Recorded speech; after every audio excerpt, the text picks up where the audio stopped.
Hello বন্ধুরা, পাপিয়ার ভালোবাসার রান্নাঘরে তোমাদের সকলকে স্বাগত। আজ আমি দুর্দান্ত স্বাদের ঢ্যাঁড়স বা ভেন্ডির একটা রেসিপি নিয়ে চলে এসেছি তোমাদের সামনে। ভেন্ডির মশলা কারি। এই রেসিপিটা এতটাই সুস্বাদু হয় যে ভাত, রুটি, পরোটা সবের সাথেই কিন্তু খেতে ভীষণই ভালো লাগে। চলো তাহলে দেখাচ্ছি আজকের রেসিপিটা। আমি এখানে 300 গ্রাম ঢ্যাঁড়স নিয়েছি। প্রথমেই ভালো করে ধুয়ে নিয়েছি।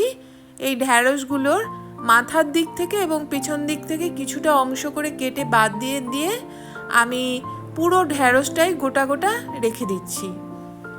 গরমকালে প্রথম ঢ্যাঁড়স, এগুলো খুবই কচি। এদিকে আমি একটা মশলা করে নিচ্ছি। একটা বাটিতে 1 চামচ জিরের গুঁড়ো, 1 চামচ ধনে গুঁড়ো, 1 চামচ লঙ্কার গুঁড়ো, আর দিয়ে দিচ্ছি হলুদ 1/2 চামচ, বেসন 2 চামচ আমি দিয়ে দিলাম। ভালো করে মশলাগুলো একটু মিশিয়ে নিচ্ছি। এবারে অল্প একটু জল দিয়ে মশলাটাকে আমি ভিজিয়ে রেখে দেব। সামান্য একটু জল দিলাম, মশলাটা গুলে নিচ্ছি। এটা এবার রেখে দিচ্ছি।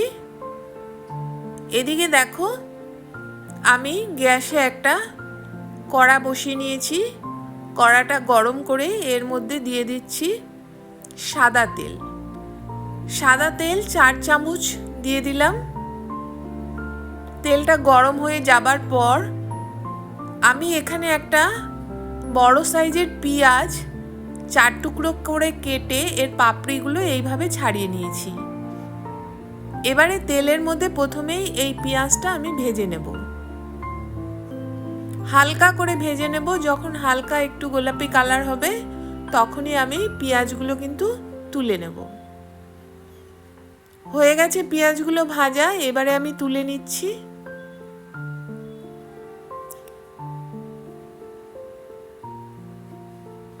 এবারে এই তেলের মধ্যেই আমি কেটে রাখা ঢ্যাঁড়সগুলো কিন্তু ভেজে নেব। ঢ্যাঁড়সগুলো দিয়ে দিচ্ছি তেলের মধ্যে। ঢ্যাঁড়সগুলো হালকা করে আমি ভেজে নেব। খুব কড়া করে ঢ্যাঁড়স একদমই ভাজবো না, তাহলে ঢ্যাঁড়সের কালারগুলো চেঞ্জ হয়ে যাবে, তাতে ভালো লাগবে না। ঢ্যাঁড়সের কালারগুলো যাতে সুন্দর থাকে সেভাবেই অল্প করেই আমি ঢ্যাঁড়সগুলো ভেজে নেব। মিনিট 5 আমি ঢ্যাঁড়সগুলো ভেজে নিলাম। এবারে তুলে নিচ্ছি।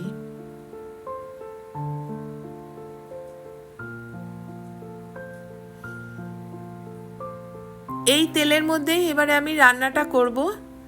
এই তেলের মধ্যে 1 চামচ গোটা জিরে, একটা শুকনো লঙ্কা দিয়ে দিলাম, একটু নেড়ে নিলাম। এবারে দিয়ে দিচ্ছি একটা মিডিয়াম সাইজের পেঁয়াজ, মিহি করে কুচিয়ে রেখেছি, সেই পেঁয়াজটা দিয়ে দিলাম। পেঁয়াজটা একটু ভেজে নেব লাল লাল করে।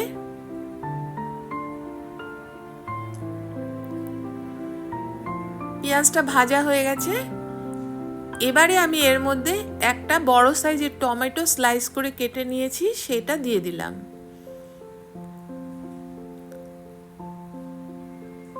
হাফ চামচ আদা বাটা দিয়ে দিচ্ছি, আর দিয়ে দিচ্ছি 1/2 চামচ রসুন বাটা।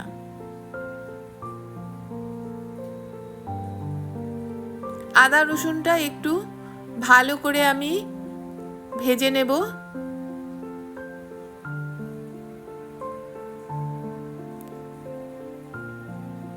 2 থেকে 3 মিনিট ভেজে নিলাম আদা রসুনের পেস্টটা পেঁয়াজের সাথে। এবারে দিয়ে দিচ্ছি স্বাদ মতো নুন। আমি 1 চামচ নুন দিয়ে দিলাম। আর যে মশলাটা আমি আগেই ভিজিয়ে রেখেছিলাম সেই মশলাটা দিয়ে দিলাম। এবারে ভালো করে কষিয়ে নেব। কালারের জন্য আমি 1/2 চামচ কাশ্মীরি লঙ্কার গুঁড়ো দিয়ে দিলাম। আর দিয়ে দিচ্ছি এখানে টক দই 1 চামচ।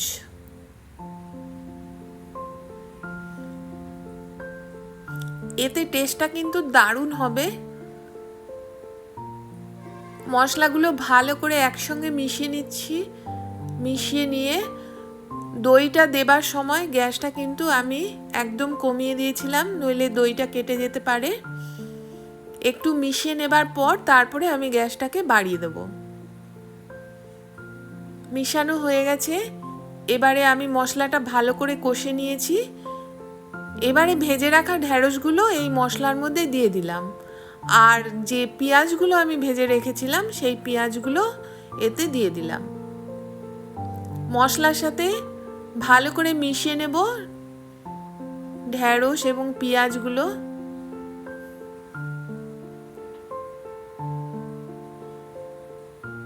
এই সবজিটা একটু মাখা মাখা হবে। দেখতেই পাচ্ছ কতটা লোভনীয় লাগছে দেখতে। ঢ্যাঁড়সটা কিন্তু ভাজাই আছে, তাই বেশিক্ষণ কষানোর কোনো দরকার নেই। মিনিট 3 আমি মশলার সাথে ঢ্যাঁড়সটা কষিয়ে নিলাম। এবারে এর মধ্যে দিয়ে দেব সামান্য একটু জল। বেশি জলের কোনো দরকার নেই, খুব সামান্য, যাতে ঢ্যাঁড়সটা একটু সেদ্ধ হতে সময় নেবে সেই জন্য।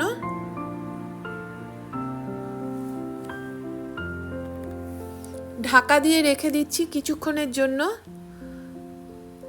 আমি 6 মিনিট ঢাকা দিয়ে রেখেছিলাম। 6 মিনিট পর ঢাকনাটা খুলে নিলাম।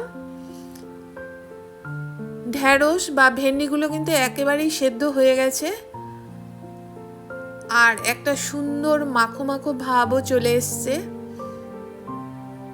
এবারে এর মধ্যে আমি খুব সামান্য একটু চিনি দিয়ে দিলাম আর হাফ চামচ গরম মশলা দিয়ে দিলাম।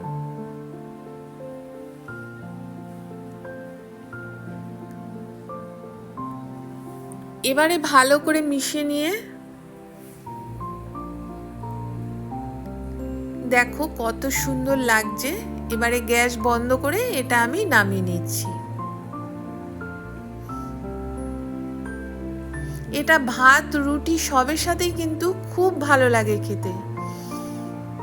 একদম রেডি ভেন্ডির মশলা কারি বা ঢ্যাঁড়সের মশলা কারি।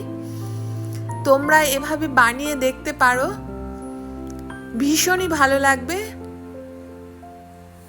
ভিডিওটা ভালো লাগলে একটা লাইক করো, কমেন্ট করো। আজকের মতন এই অবধি। আবার দেখা হবে অন্য কোনো রেসিপিতে তোমাদের সাথে। ততক্ষণ তোমরা সকলে ভালো